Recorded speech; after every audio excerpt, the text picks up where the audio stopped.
জাগো জিনিস বন্ধুরা, আজকে কিন্তু আমি একটা অন্য জিনিস বানাতে চলে এসেছি।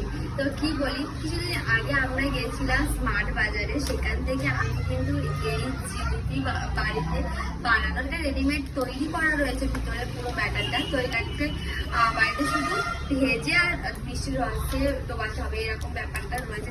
ঠিক দেখবো এটা ঠিক বাইরের জিলিপির মতো খেতে হয় কি না হয় সেটা দেখবো।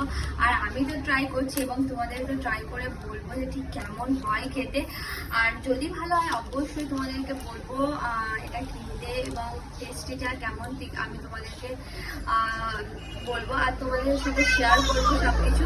তো চলো আমি নিচে যাই, এটা কীভাবে অ্যাপ্লাই করতে হয় সেটা দেখাবো। এখানে লেখা আছে ঠান্ডা জলে এটা মিক্স করতে হবে, একদম থিকনেস ব্যাপারটা থাকতে হবে।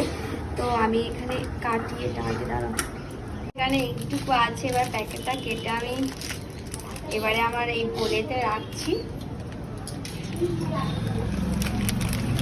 মিক্সার না, তো আস্তে আস্তে প্রথমে অল্প অল্প জল দিয়ে মিক্স করতে হবে। কালারটা কিন্তু সাদা ছিল, আস্তে আস্তে কালারটা কিন্তু অরেঞ্জ টাইপ কালার হয়ে যাচ্ছে।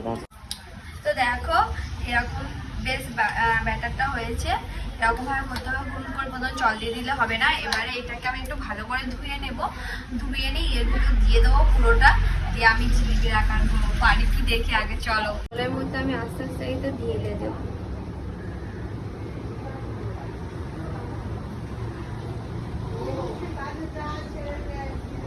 তো প্রথমে আমি চিনির রসটা করে নেব। তো তার জন্য এবারে আমি বেশ খানিকটা চিনিও দিয়ে দিতে পারি।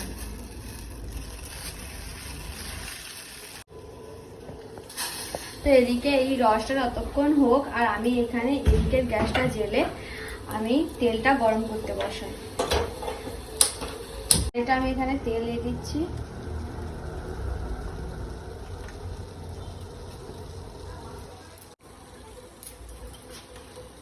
তো আমি কখনো কোনোদিন করিনি আসলে।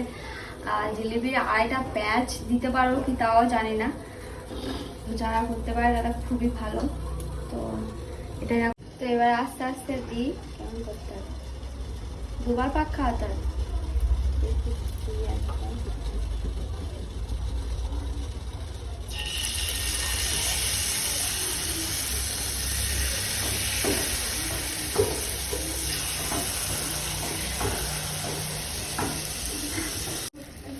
এখানে দেখো আমি আস্তে করে এখানে ছেড়েছি, এরকম ভাবে দেখতে হয়েছে লাল লাল। আর একটু লাল লাল ভেজে আমি এর উপর দিয়ে দেবো। প্রথমবার হয়েছিল ওই জন্য একদম একটুখানি হয়েছে।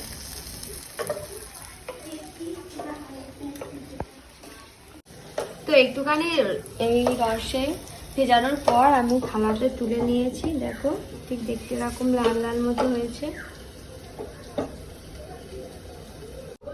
তো বেশি হয়নি, তো এই কটা হয়েছে মাত্র। আর একবার খেয়ে দেখি কি কেমন হয়েছে।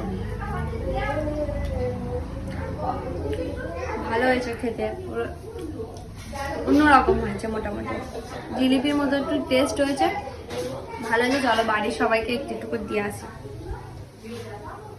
তো এটা খুব ভালো খেতে, আমার বাড়িতে ট্রাই করে খুব ভালো লেগেছে। তোমরাও অবশ্যই এরকম জিলিপি যদি পাউচ কিনতে পাওয়া যায় রেডিমেড, তো অবশ্যই তোমরাও ট্রাই করো এবং বাড়িতে বানিয়ে খেও, এবং কমেন্ট করে জানিও ঠিক তোমাদেরও কেমন লেগেছে। আর আজকের ভিডিও তোমার কেমন লেগেছে কমেন্ট করে জানিও। টাটা বন্ধুরা।